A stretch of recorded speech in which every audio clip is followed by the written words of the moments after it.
로마서 16장.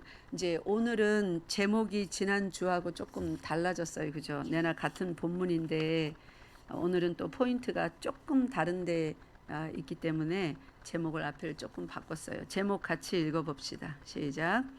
주 안에서 거룩하게 입맞춤으로. 16절에 나와 있는 거룩하게 입맞춤으로 서로 문안하라. 지난주는 주 안에서 서로 문안하라 였는데 거룩하게 입맞춤으로 문안하라였습니까? 오늘 주 안에서를 붙였습니다. 오늘 여기 3절부터 16절에 보면 지난 시간에 쭉 살펴봤듯이 문안하라, 문안하라, 문안하라. 그 문안하라는 말이 16절 상반절까지 16번이 나옵니다. 그리고 16절 하반절부터는 이제 로마 성도들에게 문안하라가 아니라 편지 쓰는 사도 바울과 그 당시 그와 함께 있었던 동력자들, 그 세워졌던 교회가 당신들에게 우리도 문안합니다. 그런 또 문안의 인사가 주거니 받거니 이어집니다. 그래서 16장 한 장 전체가 그리스도 안에서 서로 거룩하게 인사하는 그 아름다운 연합의 모습으로 이제 그려지고 있습니다. 오늘은 3절부터 16절까지 다시 한번 봅시다. 제가 퀴즈를 하나 낼게요. 문안하라는 말이 16번이나 나와 있는데 그에 못지않게 많이 등장하는 표현 하나가 있습니다. 무엇이겠습니까? 상품은 없습니다. 맞춰도. 맞춰보십시오. 맞추는 거. 네. 오늘 제목에 있죠. 다 같이 따라합시다. 주 안에서. 주 안에서. 주 안에서라는 단서가 앞에 딱 붙으면 여러분 이게 참 힘든 문제입니다. 주 안에서라는 단서가 붙으면 그 뒤에 어떤 의미가 내포되는 건지 아십니까? 뭐든지 뭘 하든지 말든지 간에 주 안에서라는 말이 앞에 딱 단서가 붙으면 따라하세요. 예외 조항이 없다. 예외 조항이 없다. 네. 주 안에서 무엇을 하라고 했으면 목숨 바쳐 내 평생을 바쳐서 힘을 다하여서 뜻을 다하여서 마음을 다하여서 그 사람이 내 자녀를 죽인 원수일지라도 주 안에서 따뜻한 거룩한 인사, 입맞춤. 입맞춤은 고대 근동 지역의 인사 예법이라고 그랬죠. 그러니까 우리는 입맞춤까지는 할 필요 없습니다. 저희 감옥 갑니다. 그죠? 막 싸움 납니다. 입맞추지 마시고 우리는 어떻게 할까요? 거룩한 악수로, 포옹으로, 목례로. 어쨌든지 우리가 배운 대로 그 거룩한 인사여야 돼요. 세상에서는 서로 원수지면 인사 안 하지 않습니까? 그죠? 불편하면 못 본 척 외면하지 않습니까? 인사해도 안 받아주잖아요. 마주쳐서 인사해야 되는 곤란한 장면이 연출될까 봐 안 마주치려고 다른 길로 돌아가지 않습니까? 그게 세상에서의 당연한 이치예요. 인사 안 했다고 야단치지 않습니다. 이유를 설명해 주면 저 사람이 우리 집에 심각한 피해를 입혔습니다. 그러세요. 인사할 필요 없습니다. 그래도 인사까지 안 해도 당신이 이렇게 견디고 있으니 참 잘하는 거네요. 오히려 칭찬받기까지 합니다. 심각한 피해를 입히고 해를 입혔는데도 불구하고 인사 정도 안 하는 것으로 그 사람을 참아준다면 오히려 칭찬받기까지 하는 게 세상의 예법이에요. 근데 주 안에서라는 단서가 앞에 딱 붙으면요, 내 자녀를 죽인 원수라도 어떻게 해야 된다고요? 용서하고 거룩한 입맞춤으로 서로 문안해야 돼요. 참으로 감사하게도 영광스럽게도 우리나라에 이런 아주 대표적인 예가 있죠. 그 이름이 누구입니까? 모르세요? 손양원 목사님이시죠. 자기 자녀를 총 쏘아서 죽인 그 원수 일본 청년을 자기의 양아들로 삼아서 평생 그렇게 잘 기르지 않습니까? 자녀에게 쏟아야 되는 그 사랑과 정성을, 당신의 모든 삶을 그 자녀를 위해서 살았지 않습니까? 이게 거룩한 입맞춤이에요. 근데 이 거룩한 입맞춤은 주 안에서가 아니면 절대로 할 수 없습니다. 누가 내 자녀 죽인 원수를 그렇게 사랑할 수 있습니까? 누가 내 부모 죽인 원수를 그렇게 사랑합니까? 누가 내 남편에게 해를 입힌 사람을 그렇게 존중하며 인간 대접합니까? 내 부인에게 해를 입힌 그 사람을 어떻게 계속 얼굴 보며 살 수가 있습니까? 이사 가고 말지. 차라리 너 죽고 나 죽고 싸우고 죽고 말지. 그게 세상의 이치입니다. 그런데 로마서에 하나님이 우리를 얼마나 사랑하시고 우리는 얼마나 그 사랑을 받을 자격이 없는 죄인인지 로마서 1장부터 시작해서 유대인, 헬라인, 이방 모든 나라 사람들 구별 없이 전부 다 얼마나 타락했는지, 우리의 자력으로는 구원받을 힘이 뭐 어떤 방법이 도무지 없음을 로마서에 그렇게 자세히 기록한 후에 누구의 이름만이 구원할 수 있는 이름인지 다 기록한 다음에 이제 로마서 마치는 거예요. 16장이면 그잖아요, 그죠? 로마서 끝장입니다. 끝장에다가 한 장 전체가 인사하라는 거예요. 다정하게, 친절하게, 세상의 예법대로 인사하지 말고 거룩한 인사로, 거룩한 입맞춤으로, 주 안에서 예외 조항 없다. 네 자녀를 죽인 원수라 할지라도 예수 안에서는 전부 용서해야 된다. 너에게 아무리 심각한 피해를 입힌 원수 같은 악인이라 할지라도 그가 예수 믿는다면 주 안에서 따뜻한 마음으로, 용서하는 마음으로 거룩한 인사를 해야 된다. 제가 지난주에 비법을 가르쳐 드렸잖아요. 당장 거룩한 인사로 도저히 인사 못하겠는 사람은 어떻게 하라고요? 하나님도 우리의 연약함을 아십니다. 그죠? 어떻게 하라고요? 잠시 동안 거룩한 거리두기를 하라고요. 뭐 저쪽 구석에 앉고 들어와서 안 마주치고 이쪽 구석에 앉든지 잠시 동안 거리두기를 하면서 하나님 앞에 계속 간구하시라고요. 힘을 달라고. 사랑할 수 있는 힘, 용서할 수 있는 힘, 그래서 다시 얼굴 보고 거룩한 인사를 나눌 수 있는 힘을 달라고요. 그렇게까지 해서라도 거룩한 입맞춤으로 인사하는 그런 모습이 교회임을 사도 바울이 마지막 장에 밝히는 겁니다. 자, 사도 바울은 그럼 주 안에서는 뭐든지 이렇게 넉넉하게 거룩한 인사를 할 수 있는 능력의 사도였는가? 그는 어려움이 없었는가? 여러분, 신앙생활 하다 보면 도무지 거룩한 입맞춤으로 아무리 하나님의 말씀이지만 즉시 순종할 수 있는 상황만 있습니까? 아니잖아요, 그죠? 저도 마찬가지예요. 정말 얼굴 돌려버리고 싶은 순간 나도 있습니다. 목사임에도 불구하고 우리 모두는 그렇습니다. 어떤 때는 인사했는데도 안 받아주고 쑥 지나가 버려요. 실제로 의도적으로 그러는 적도 있고 아니면 상대방이 잘 몰랐는데 내가 그러는 줄 오해해서 괜히 상처받기도 하고. 하여튼 이러저러한 이유로 우리는 참 힘든 상황을 교회 안에서 많이 만납니다. 그런데 이런 말씀 배웠다고 그러면 안 되지. 나 즉시 기도해야지.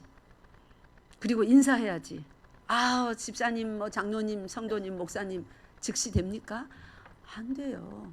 사도 바울이라고 즉시 그렇게 되는 그런 사람이었을까요? 아니에요.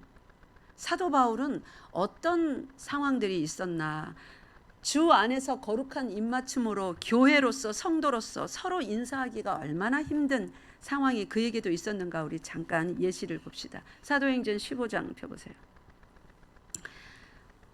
사도행전 15장 36절부터 40절까지.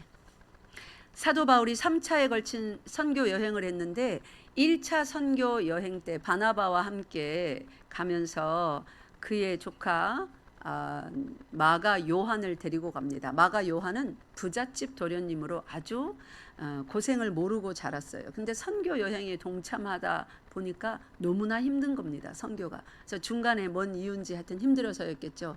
집으로 가버렸어요. 선교 현장에서 이탈해 버렸습니다.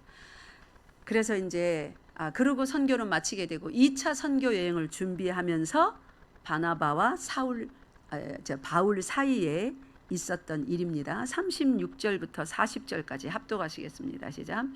며칠 후에 바울이 바나바더러 말하되 우리가 주의 말씀을 전한 각 성으로 다시 가서 형제들이 어떠한가 방문하자 하고 바나바는 마가라 하는 요한도 데리고 가고자 하나 바울은 밤빌리아에서 자기들을 떠나 함께 일하러 가지 아니한 자를 데리고 가는 것이 옳지 않다 하여 서로 심히 다투어 피차 갈라서니 바나바는 마가를 데리고 배 타고 구브로로 가고 바울은 실라를 택한 후에 형제들에게 주의 은혜에 부탁함을 받고 떠나.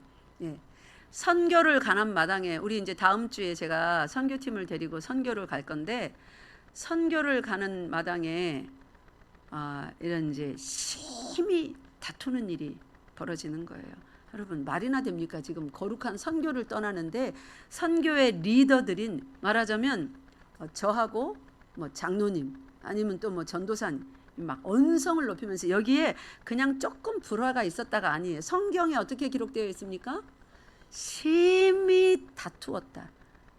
성경에 이렇게 한마디 심히 다투었다고 기록되면 어떻게 다투었을까요? 거의 뭐 멱살잡이까지 뭐 가도록 다투었겠죠. 막 삿대질하고 큰 소리 내고 정신이 있냐 없냐, 어떻게 이따위 형제를 데리고 갈 수가 있느냐, 또 다시 우리의 선교를 힘들게 하려 하느냐. 우리 내부가 잘 돼도 외부에서의 오는 힘듦이 돌 던지고 채찍으로 때리고 단체로 따라다니면서 잡아서 감옥에 가두려 하고, 그게 지금 우리의 선교의 현장인데 내부에서 이렇게 힘들게 하는 형제가 있으면 당신 이 선교를 망치려 하느냐 하면서 막 소리 지르고 싸웠겠죠. 그래도 그렇지 이 형제에게 왜 한 번에 더 기회를 안 주냐. 한 번 실수한 거 누구나 할 수 있는 일이지. 당신은 옛날에 말이야 스데반 그 거룩한 집사님 죽이는 일에 옳다 하면서 거기에 증인 쓰고 돌 던져라, 저 사람은 죽어 마땅하다 하는 그런 예수 그리스도의 원수 아니었냐. 바나바가 이런 말 안 했을까요? 했을 것 같아요. 실제 바울이 그런 사람이었잖아요. 그죠? 당신은 말이야 교회 다 때려부시고 사람들 죽이고 가두고 감옥에 보내고 그런 교회의 원수였고 십자가의 원수였고 예수 그리스도의 원수였다. 당신에게 기회를 줘서 예수님이 용서해서 사도로 부르심을 받지 않았냐. 왜 우리 요한한테, 마가 요한한테 기회를 한 번 더 안 주려 하느냐. 자, 이렇게 실제적으로 들어보니까 그들의 싸움이 어느 정도였을지 이해가 가시죠? 그렇게 서로 할 수 있는 모든 말을 해가면서 심하게 다투었습니다. 이렇게 다투고 각자 다른 데로, 당신하고는 다시는 안 다니겠어, 획 등 돌리고 다른 짝지들을 데리고 다른 데로 떠나버립니다. 이게 2차 선교의 출발이었습니다. 야, 바울의 선교 3차 선교 여행 참 거룩한 여행이어야 되는데 두 번째 선교 여행 때, 우리는 지금 필리핀 선교 여행이 16차까지, 이제 이번이 16차입니다. 바울은 2차에 이렇게 대판 싸우고 난리 법석을 떨고 떠나는데 우리는 16차가 되도록 정말 아름답게 선교를 진행해 왔습니다. 참 감사하지요. 근데 보세요. 41절 다 같이 읽겠습니다. 사도행전 15장 41절 시작. 수리아와 길리기아로 다니며 교회들을 견고하게 하니라. 아멘. 각자 다른 지역으로, 수리아 지역으로 길리기아 지역으로 흩어져서 심하게 싸우고 막 삿대질하며 막 거의 주먹질 할 것까지. 모르죠. 뭐 어깨라도 뭐 툭툭 쳤을지. 우리 안 봤으니까. 성경에 한 줄 심히 다투었다 됐는데 어느 정도로 다투었는지. 죽기 살기로 다투었겠죠. 누구의 신학이 더 옳은가, 한 번 더 기회를 줘야 되는가. 당신 같은 교회의 원수로 살았던 사람에게도 하나님이 용서하셨는데 그 선교 여행에서 힘들어서 간 이 젊은 청년을 기회를 한 번 더 안 주는 당신 같은 사람이 어떻게 사도라고 할 수 있어? 어떻게 복음 전한다고 나설 수 있어? 바나바가 그렇게 안 했겠습니까? 그죠? 어느 정도 다퉜는지 모르죠. 근데 그렇게 싸움을 대판하고 흩어져서 각각 딴 지역으로 갔는데 41절에 뭐예요? 잘 다니면서, 이곳저곳으로 잘 다니면서 뭐 어떻게 했다고 합니까? 교회들을 참으로 재미납니다. 그죠? 교회들을 어떻게 했대요? 견고하게 했대요. 그러니까 여러분, 교역자들의 어떤 다투는 상황을 좀 보더라도 저래갖고 하나님의 일을 하겠는가, 너무 뭐 또 그렇게 생각할 것도 아닙니다. 목사들도 잘 싸웁니다. 장로들도 싸웁니다. 뭐 교회 중직자들도 잘 싸웁니다. 그래도 그들이 예수 안에 있으면 어떤 일이 일어나요? 교회들이, 성도들이 굳건하게 세워져 가고 견고하게 되어 가느니라 라가 결론이랍니다. 믿습니까? 네. 사람의 열심으로 하는 일이 아니라는 거예요. 그럼 열심히 싸우라는 말은 아닙니다, 여러분. 싸움을 될 수 있으면 안 싸워야죠. 이렇게 심각하게 싸워서 흩어졌는데 그들이 다니면서 자기들은 싸움하고 흩어져 놓고 예수 믿으세요. 예수님이 이렇게 사랑하셨습니다. 서로 사랑하십시오. 자기들은 싸우고 흩어져 놓고 형제 자매님 서로 사랑하십시오. 그렇게 싸우시면 안 됩니다. 이러고 선교를 했다고요. 자, 또 다른 케이스 한번 볼까요? 갈라디아서 2장 펴보세요. 이제 사도 바울이 주 안에서 끝까지 거룩한 입맞춤으로 바나바와도 인사하고 마가 요한하고도 인사하고 그렇게 인사하는 사랑하는 관계로 지내기가 얼마나 힘들었는지 우리 지금 그거 보는 겁니다. 갈라디아서 2장 11절부터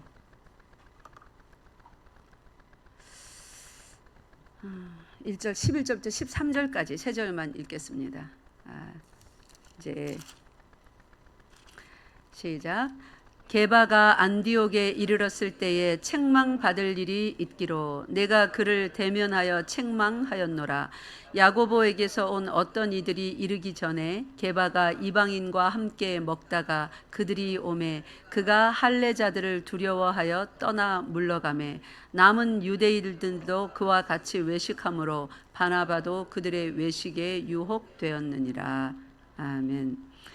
여기 이제 한 식사 자리에서 있었던 어떤 일입니다. 이제 예루살렘 총회에서 이방인들도 구원받는 거, 그들도 예수 그리스도께서 유대인과 똑같이 사랑하셨음을, 그들을 위하여서도 죽었음이 공식적으로 선포되고 그 이방인으로서 예수 믿은 자들에게 할례를 강요하지 마라, 율법 지킴을 강요하지 마라 하고 몇 가지 최소한의 지켜야 될 것만 이제 문서화하여서 선포했습니다.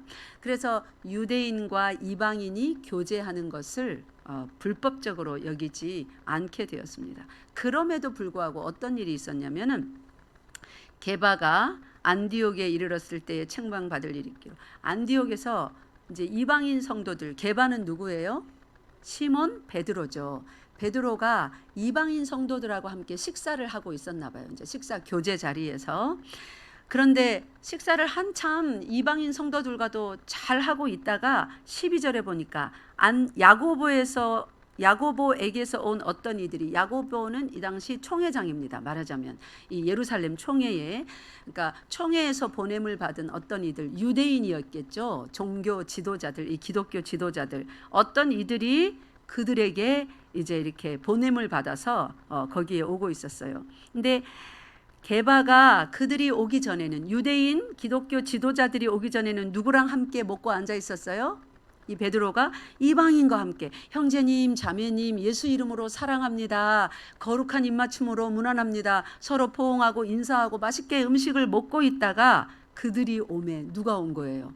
예루살렘 총회에서 야고보 총회장이 보낸 종교 지도자들, 기독교 지도자들이 들어온 거예요. 몇이 들어오니까 그들은 다 유대인으로서 몸에 무엇을 받은 사람들입니까? 할례. 유대인은 다 난지 8일 만에 할례 받죠. 할례 받음으로써 하나님에게 속한 백성이라는 표시를 몸에도 가지고 있는 사람들인 거예요. 그들이 떡 들어오는데 지금 게바가 누구와 식사를 하고 있습니까? 할례 받지 아니한, 즉 그들의 시각에서 보면 외인들, 예수 안에 있지도 않고 자기들 생각이에요. 예수 안에 있던 게 이스라엘 안에 있지 않은, 모세의 율법 안에 있지 않은, 할례를 받지 않은 이방인, 외인들, 밖에 있는 사람들, 그들과 식사를 같이 하고 있는 거예요. 그래서 그들이 오기 전에는 잘 하다가 그들이 들어오매 그 할례 받은 사람, 자기들은 그 율법 안에 있고 이스라엘 안에 있고 하나님의 선택된 민족이라고 믿는 그 사람들이 이제 예수까지 믿어서 딱 들어오니까 게바가 흠칫 놀라고 뒤로 타닥 안 먹은 척 숟가락 딱 내려놓고 뒤로 빠지는 거예요. 13절에 보니까 남은 유대인들도 그와 같이 외식함으로, 그러니까 게바뿐만 아니라 베드로뿐만 아니라 베드로와 함께 여러 유대인들이 이방인들과 함께 식사를 하고 있었나 봅니다. 그죠? 그러니까 게바는 거기에서 지위가 어때요? 제일 높은 지도자예요. 그죠? 제일 높은 지도자가 숟가락 딱 놓고 뒤로 물러서니까 남은 유대인들도 이거 뭐 잘못됐는가 보다.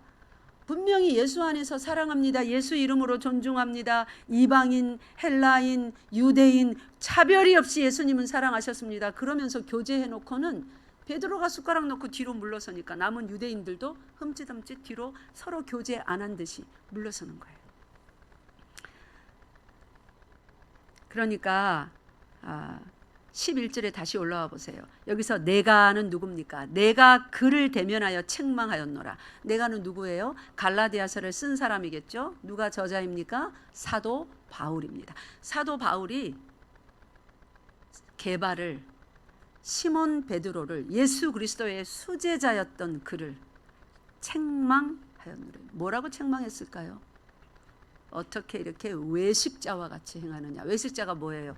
겉모습과 속이 다른 거, 세상 사람 같이 행동하는 거. 분명히 이방인들도 예수 그리스도 안에서 하나님과 한 형제임을 예루살렘 총회에서도 공표하였고 예수 그리스도의 가르침으로도 그러하고 지금껏 그렇게 선교하고 전도하였으면서 높은 사람들이 왔다 이거예요. 이제 총회에서. 그러니 내 체면이 지금 이 사람들과 이렇게 밥 먹고 있어갖고 안 되지. 그의 신학은 그들과 교제할 수 있다는 것을 속에서 말함에도 불구하고 그의 믿음은 그렇게 세워졌음에도 불구하고 겉모습이 어떤 거예요? 내려놓고 뒤로 빠지는 거예요. 그럴 때 책망했대요. 그러면 보세요. 시몬 베드로와 사도 바울은 같은 사도라도 그 당시 생각으로 생각하면 좀 그들 세계에서는 급이 다르게 아마 취급했을 거예요. 그래서 사도 바울은 늘 사도가 맞냐 안 맞냐는 시비에 휩싸였습니다. 그죠? 왜 그랬었어요? 예수 그리스도를 믿지 않았던, 오히려 핍박했던 그런 사람이기 때문에 어디 가서 예수 그리스도의 복음을 전하면 저 사람 교회 다 파괴하고 예수 믿는 사람 잡아 죽이던 그 사람이었는데, 그러면서 예수 그리스도의 직접 제자였던 그 사람들 사이에서 바울은 항상 아웃사이더 같이, 처음에는 그랬단 말이에요. 나중에는 그렇지 않았지만, 그런데 그 아웃사이더 같이 취급을 받았던 바울에게 그 예수 그리스도의 제자들 중에서 가장 사랑받던 수제자 베드로가 심하게 책망까지 받은 거예요. 그러니까 전세가 이제 역전된 거죠. 그러니까 얼마나 자존심이 상했겠습니까? 자, 그러면 이 관계가 좀 평안했을까요? 그 다음부터 만날 때? 아니에요. 껄끄러웠어요. 고개 이렇게 하고 안 본 척 하고 싶지 않았겠습니까? 총회에 모이든지 어느 지역도 교회에서 어떤 이 목회자들, 사도들의 모임을 하든지. 그러니까 사도 바울도 항상 거룩한 입맞춤으로 밝게 웃으며 기도할 만한 상황이 있었던 것만은 아니라는 거. 성경에 대표적으로 이렇게 두 가지 예가 기록되어 있습니다. 이래저래 사역을 하다 보면 맞는 말을 했는데도 그 말한 것 때문에 불편함을 감수해야 되는 일이 여러 번 있고, 또 자기의 이 정욕적인 혈기 때문에 아까 사도행전 15장에서 읽었던 것처럼 꽝 부딪혀서 서로 맞는 말을 하는 것 같은데 하나님 보시기에는 틀린 그런 일로 사이가 벌어지는 그런 일도 있다는 겁니다. 그런데 어떻게 해서 사도 바울은 이렇게 계속 거룩한 입맞춤으로 평생을 살아갈 수 있었을까요? 저기 빌립보서 2장 펴보세요.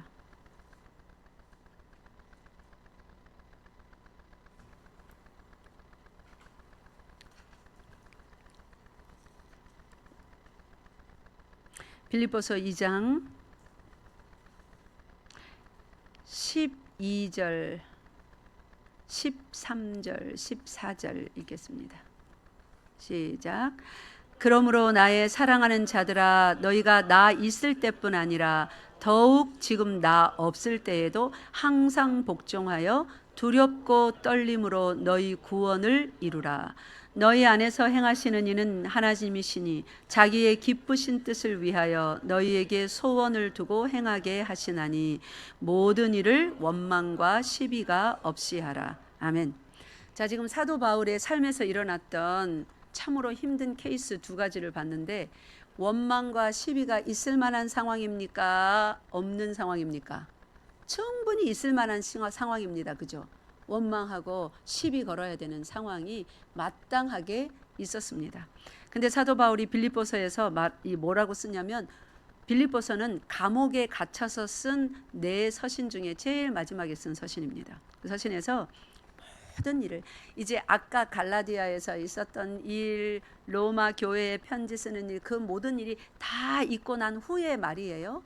모든 일을 내가 사역을 다 해보니, 내가 바나바와가도 막 거의 멱살잡이 하듯이 내가 싸워봤다.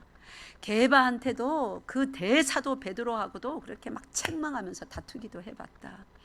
내가 매도 많이 맞고 잡혀서 감옥에 갇히기도 하고 별일을 다 겪으면서 억울한 일도 겪고 수치도 겪고 모욕도 당하고 영광도 받아봤고 다 지나온 끝에 내가 여러분들한테 말합니다.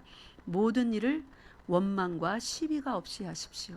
원망과 시비가 없이 하래요. 그러니까 원망과 시비를 걸 만한 일이 있다는 말이에요. 없어서 없이 하라는 게 아니라, 그런 모든 일을 나도 겪어봤다. 항상 있더라. 날마다 있더라. 주의 일을 더 열심히 하려고 하면 할수록 그런 원망해야 되는 거. 그래서 입술을 열매를 못 맺게 시비 걸어야 되는 거. 생각이 산만하고 복잡해지게 하는 일들이 같이 오더라. 근데 없이 하라. 그 없게 하는 건 우리의 노력이, 힘씀이, 애씀이 들어가야 되는 겁니다. 그죠? 어느 정도로 힘쓰고 애써서 노력해서 없이 하냐면 12절로 다시 올라가 보세요. 항상 복종하여. 따라하세요. 항상 복종하여. 뭐에 복종하는 겁니까? 하나님의 말씀에, 그리스도의 거룩하신 뜻에, 그 이름 앞에, 그의 삶 앞에 항상 복종해요. 그래서 주 안에서 뭔가를 우리에게 주신 것이 있으면 그 모든 것에는 예외 조항 없음입니다. 이번에는 못 참아요. 우리 이런 말 주로 많이 하죠. 신앙생활하면서. 내가 더 이상은 못 참아요. 절대로 그냥 넘어갈 수 없습니다. 우리는 이런 말을 많이 합니다. 여러분, 그런 단어를 쪽집게로 쏙쏙 뽑아서 버려버리세요. 버려버리시기 바랍니다. 그 앞에다가 내가 이번에도 주 안에서 용서하겠습니다. 내가 그럼에도 불구하고 예수 이름 때문에 이번에도 참겠습니다. 내가 너무 힘들지만 주 예수의 이름이 내 속에 있으니 내가 예수께서 주시는 힘으로 견디겠습니다. 이게 그리스도인입니다. 여러분, 그리스도인이 뭔지를 모르는, 십자가의 원수로 사는 사람들이 교회 안에 아직도 얼마나 많은지 모릅니다. 그래서 사도 바울은 12절에 말하기를 항상 복종하여서 너희 구원을 이루란데, 두려워하면서 떨면서 마치 구원에서 탈락이라도 될 것 같은 그 두려움과 떨림으로 복종하랍니다. 탈락되는 건 아니나, 탈락이 되면 어떡하지? 나 다시 천국에서 하나님께서 너는 도저히 안 되겠다, 내 이름을 생명책에서 지워버리면 어떡하지? 지워질 리가 없습니다. 아무리 죄를 지어도 생명책에 한 번 기록된 이름은 하나님께서 책임지고 그 사람을 천국까지 오게 하십니다. 그러나 이를테면 이름이 지워질 것 같은 그 두려움과 떨림으로 그렇게 혼신의 힘을 다하여서 구원을 이루래요. 구원받은 사람이 이루어가는 것이 또 구원의 삶입니다. 믿습니까? 그래서 구원받은 사람은 어떤 삶으로 초청을 받았냐면 주 안에서 두렵고 떨림으로 복종하는 삶, 어떤 상황이든 불구하고 거룩하게 서로 인사하며 지내야 되는, 눈을 바라보고 그 마음을 받아들여주고, 저 사람 도대체 왜 저럴까요? 도대체가 이해가 안 가요. 왜 또 저러나요? 이런 말을 자꾸 제하세요. 또 힘드시구나. 이번에 또 힘드시구나. 그런 시기가 왔구나. 나도 저랬는데, 나도 또 내일 모레 다음 달에 그럴지도 모르는데, 에이, 쌤이 퉁치는 셈 치자. 내가 받아주면 다음에 내가 또 헷가닥 해가지고 그럴 때 저 사람도 나 좀 받아주겠지. 그렇게 사세요. 네. 오늘 내가 그 사람을 받아주지 아니하면 내년에 그 사람도 여러분을 받아주지 않습니다. 서로 이렇게 받아주는 거예요. 네. 그런데 우리한테 그냥 명령한 게 아니라 주 안에서래요. 자, 주 안에서가 뭔지 봅시다. 빌립보서 4장. 빌립보서 4장 13절. 아주 천천히 단어 하나하나 깊이 묵상하면서 크게 읽읍시다. 4장 13절 시작. 내게 능력 주시는 자 안에서. 그만요. 주 안에서의 정확한 표현입니다. 다시 읽읍시다. 시작. 내게 능력 주시는 자 안에서. 이것이 in Christ예요. 아까 로마서 16장의 본문에 주 안에서, 주 안에서, 주 안에서, 누구에게 문안하라, 누구에게 문안하라. 여러분, 로마 교회 그 이름들이 대부분 다 로마 교회 안에 이미 들어가 있는 성도 이름이라고 했죠. 사도 바울이 누구에게 문안하라, 누구에게 문안하라. 자, 잘 생각해 보세요. 주 안에서 문안하라고 했습니다. 그러면 제가 오늘 우리 교회로 좀 바꿔볼게요. 주 안에서 전희숙 집사님에게 문안하십시오. 주 안에서 내 사랑하는 배홍식 장로님에게 문안하십시오. 제가 만약에 어디서 이렇게 편지를 썼어요. 그러면 전희숙 집사님은 우리 교회에 있는 모든 사람이 본인을 사랑하고 집사님 존중해요, 사랑해요 할 만큼 항상 매 순간 좋은 관계를 다 맺고 있습니까? 우리 장로님은요, 권사님은요, 전도사님은요, 저는요, 항상 모든 사람과 다 좋은 관계입니까? 아니란 말이에요. 때때로 누군가는 관계가 어그러졌을 수 있어요. 로마서 16장에 얼마나 많은 이름들이 들어있습니까? 사도가 편지를 썼지만 그 로마 교회 성도 중에 한 사람입니다. 누구에게 문안하라 했는데 그 교회 안에 그 사람에게 다 그렇게 좋은 마음으로 문안할 상태라고 우리가 볼 수 있습니까? 아니요. 얼마나 교인이 많은데 그들 중에 누군가는 어저께 그와 싸웠을 수도 있습니다. 그들 중에 누군가는 어떤 이해관계가 얽혀서 얼굴 잘 안 보는 사이일 수도 있습니다. 우리와 똑같아요. 근데 사도가 편지하면서 로마서 제일 마지막 장에다가 문안하라, 문안하라, 문안하라. 나도 우리들도 너희에게 문안하느니라 하면서 앞에다가 단서를 뭐로 붙여요? 따라하세요. 주 안에서. 주 안에서. 다른 말로 따라하세요. 내게 능력 주시는 자 안에서. 여러분 능력으로, 여러분 이 인간 인격으로 하라는 거 절대로 아닙니다.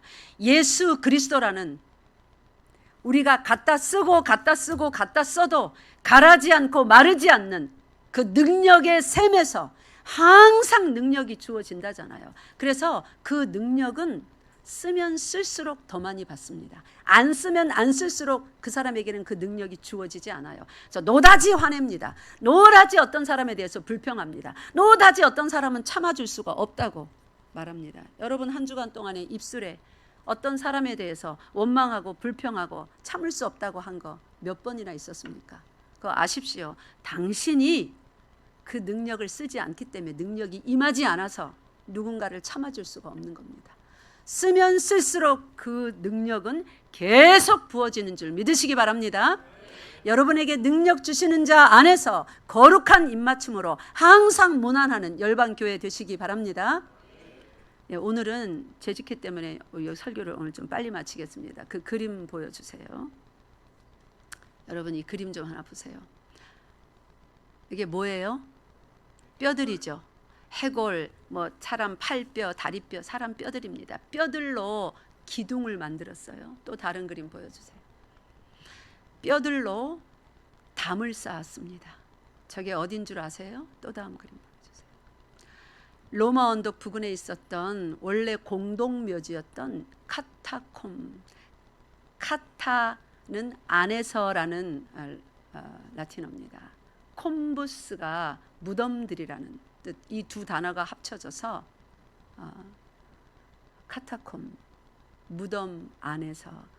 바로 이스라엘 저 유대인들이 1세기에 심각한 핍박을 받았을 때 저 무덤들로 들어가서, 원래 사람 묻는 무덤이에요. 지하로 들어가서 그들의 손으로 제대로 된 변변한 도구도 없이, 우리로 말하면 곡괭이, 호미 이런 거겠죠. 뭐 숟가락, 젓가락 이런 거겠죠. 그런 걸로 긁어서 저렇게 그들이 살 수 있는 지하 동굴들을 만들어서 죽으면 저렇게 뼈들을 쌓아서. 그들의 평균 수명이 몇 살이었는 줄 아세요, 여러분?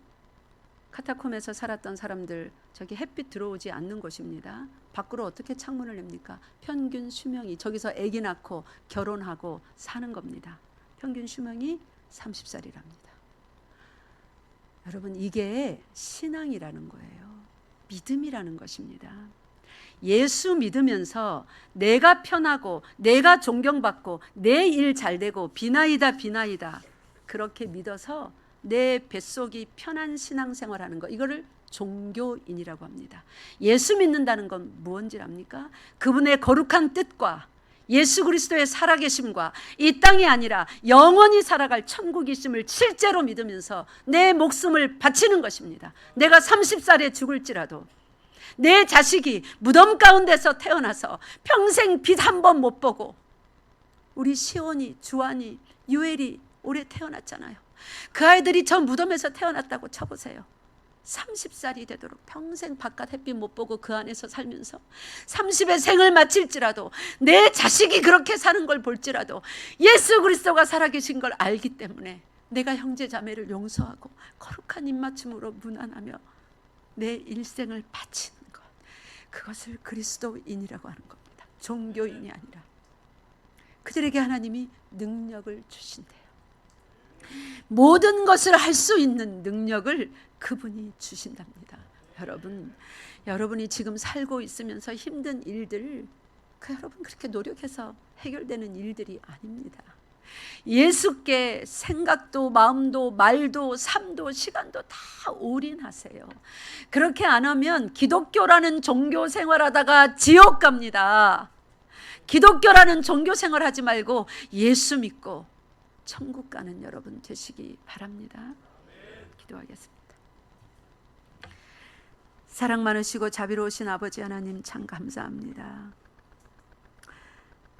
지하 무덤에 숨어 살지라도 우상에게 절하지 아니하고, 아무리 힘들고 어려워도 하나님께서 주시는 힘으로 예수께서 구원하신 형제 자매들을 끝까지 사랑하며 끝까지 거룩한 입맞춤으로 서로 무난하는 그 연합의 삶, 사랑의 삶, 용서의 삶을 지켜갔던 이스라엘 백성들을 기억합니다. 하나님 아버지, 오늘날 우리들은 세상 속에 세워진 교회라는 이 공동체 속에서 어떤 삶으로 살아갑니까? 세상 사람과 똑같이 100세 시대에 무병장수 부귀 영화 걸머지기를 소원합니까? 아니면 하나님께서 사랑하신 그 사람들을 위하여 내 삶을 바쳐 섬기며 주를 기쁘시게 하는 종으로서 살기를 원합니까? 우리의 적나라한 밑바닥의 양심을 드러내시고 하나님 회개의 은혜를 허락하여 주시옵소서. 우리 주 예수 그리스도 이름으로 기도드리옵나이다. 아멘.